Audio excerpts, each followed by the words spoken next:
লেখাপড়া করে যে গাড়ি ঘোড়ায় চড়ে সে। ও কথা বাদ, ও মেলা আগের কথা, ওসব কথা বলে লাভ নেই। এখন ভিডিও করে যে প্রতিদিন বিরিয়ানি খাই সে, সাথে ডিমও আছে। কালকেও খাইছি ভাই, আজকেও। এই দেখেন, আমরা কি বললাম যে একদম ঠিক প্রতিদিন খাচ্ছে বিরিয়ানি। আমরা এখন যেখানে আছি এখানকার সৌন্দর্য আপনাকে এক কথায় মনোমুগ্ধ করে তুলবে।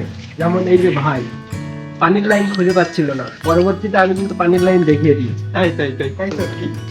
বিষয় হচ্ছে আপনারা যে দিনের বেলায় যারা দেখেছেন আমরা হচ্ছে কাচ্চি বিরিয়ানি, মোরগ পোলাও তেহেরি খাই বা খাচ্ছি, এখন বাজে হচ্ছে রাত 11টা প্লাস। আমরা এখন আছি পোড়াদা স্টেশনে। আমরা এখন খাচ্ছি রাতের খাবার হিসাবে একটা শুকনা কেক। মানে শুধুমাত্র ভালো খাবারই যে খাই তা না, মাঝে মধ্যে আমাদেরকে এরকম শুকনা খাবার খেয়েও থাকতে হয়, আবার না খেয়েও থাকা লাগে। এটাই হলো আমাদের সারাদিনের পথ চলার গল্প।